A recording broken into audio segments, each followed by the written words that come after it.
गांव के बाहर पुराने शमशान के पास एक बहुत बड़ा पीपल का पेड़ था। इतना पुराना कि किसी को याद नहीं था वो कब से वहां खड़ा है। लोग कहते थे वो पेड़ सांस लेता है और आधी रात को रोता है। मैंने ये बातें हमेशा मजाक समझी थीं, जब तक कि उस रात मैंने खुद वो आवाज नहीं सुनी। उस दिन सावन की आखिरी अमावस्या थी। पूरा गांव जल्दी सो गया था। हवा में अजीब सी नमी थी और आसमान में एक भी तारा नहीं। रात के ठीक 12 बजे मेरे घर की खिड़की अपने आप खुल गई। हवा बिल्कुल नहीं चल रही थी, फिर भी पर्दे ऐसे हिल रहे थे जैसे किसी ने छुआ हो। और तभी वो आवाज आई, धीमी, घुटी हुई, किसी औरत की रोने की आवाज। पहले लगा कोई सपना होगा, लेकिन वो आवाज साफ थी और वो पीपल की तरफ से आ रही थी। शमशान के पास पहुंचते ही हवा ठंडी हो गई।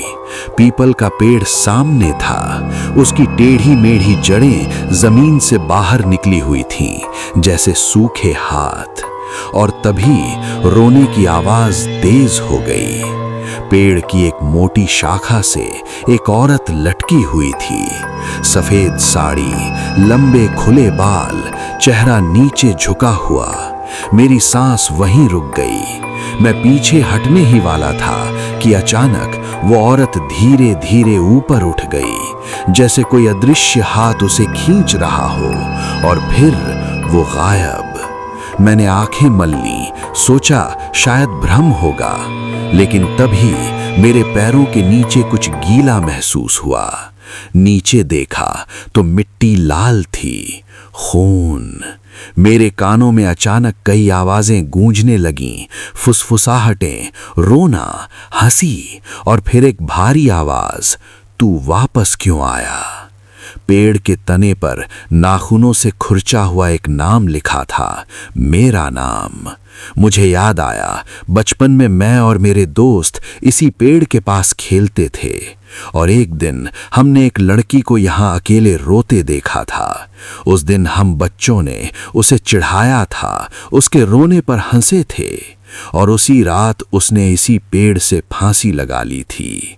गांव वालों ने कहा था उसकी आत्मा यहीं भटकती है। लेकिन उस रात पेड़ की जड़ों ने मेरे पैरों को जकड़ लिया। सचमुच सूखी जड़ें अचानक नरम होकर सांप की तरह लिपट गईं। मैं चीखने लगा, पर आवाज बाहर नहीं निकल रही थी। और फिर वो औरत मेरे सामने खड़ी थी। वो रो नहीं रही थी, अब वो मुस्कुरा रही थी। तुम सब हंसे थे, अब तुम रोओगे। उसने अपना हाथ मेरे सीने पर रखा। ऐसा लगा जैसे बर्फ का टुकड़ा दिल में घुस गया हो। मेरी धड़कन धीमी होने लगी, आंखों के सामने अंधेरा छाने लगा। आखिरी बार मैंने ऊपर देखा, पीपल की हर शाखा पर लोग लटके हुए थे। गांव के कई चेहरे जो सालों पहले गायब हो चुके थे, सबकी आंखें खुली हुईं और सब मुझे देख रहे थे। फिर सब कुछ काला। सुबह गांव वालों ने मुझे पीपल के नीचे बेहोश पाया। मेरे सीने पर गहरे नाखूनों के निशान थे। मैं बच गया, लेकिन उस दिन के बाद से हर अमावस्या की रात मेरे घर की खिड़की अपने आप खुल जाती है, और दूर शमशान से एक आदमी के रोने की आवाज आती है।